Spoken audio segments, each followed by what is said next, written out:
And this review is for a film called Good Boy. This is a supernatural horror film directed by Ben Leonberg, and it follows a haunted house. And the unique element about this film is that the horror is all from the perspective of a dog named Indy. So this dog here, we only see what's going on from the dog's perspective.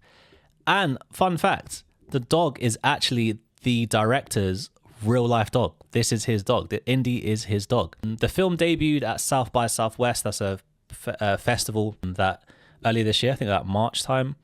And out the gate, people were calling this film like one of the best horror films of the year. You need to see this when it comes out. Rah, rah, rah. I watched it. I actually watched it a couple of weeks ago. I forgot to talk about this last week. It's out in cinemas tomorrow. So here's the Lowery review for Good Boy. What worked for me in the film? The film has a refreshing concept.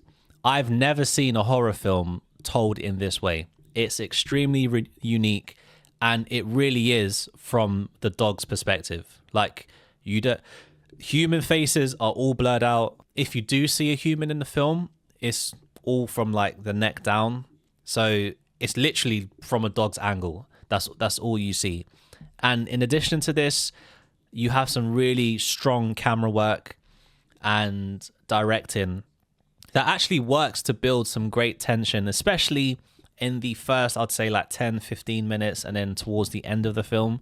I think it does good. It does well to build tension for a horror movie. Star of the show, though, guys, is Indy the dog. Now, you're probably going to laugh, but the dog in this film, has one of the best performances I've seen all year. And I know Indy's a dog. Like, it's hard to describe without watching it, but throughout the film, I was constantly asking, how on earth did they get a dog to act like this? How was the dog? To be honest, you start watching this film and not adding in your head that you're watching a horror film from the dog's perspective. Because the dog does things that you're just like, wait, how does it know to do that? Why is it doing that? Oh my God. And so for me, if there's ever like a competition for animal actors, Indy's winning it because it was phenomenal. Like, it really was a fantastic performance. Now, what didn't work for me in this film is that if you're not a pet owner or a lover of animals in general, I don't think there is much to keep you engaged with this film. The movie definitely targets animal lovers, especially dog owners, and it does things that I think only animal lovers, pet owners would relate to. I think if you don't have that in you, then this film probably won't tug on the heartstrings as it would an animal lover.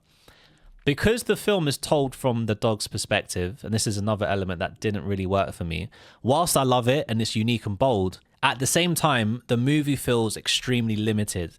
Like, there's not much to work with in the film. And there are a lot of repeated scenes. The first 10, 15 minutes, I'm sitting in my seat thinking, rah, they're building some really good tension. I'm loving this mystique. And you're just waiting for the film just to take it to that next level, especially with the horror that we've received in recent years. You know, I'm thinking, all right, when's it going to jump? When's it going to reach that next bit? Unfortunately, because of the dog element, it can't do much. So there are a lot of repeated scenes and moments. And then once it gets into that repetition, the allure of everything kind of just waters down a bit, and it doesn't become as frightening, it's not as scary, and then the whole lore around everything just becomes a tad bit boring. Also, in addition to that didn't really work for me, is that the story is extremely thin. And at the same time, much of the film is left to interpretation.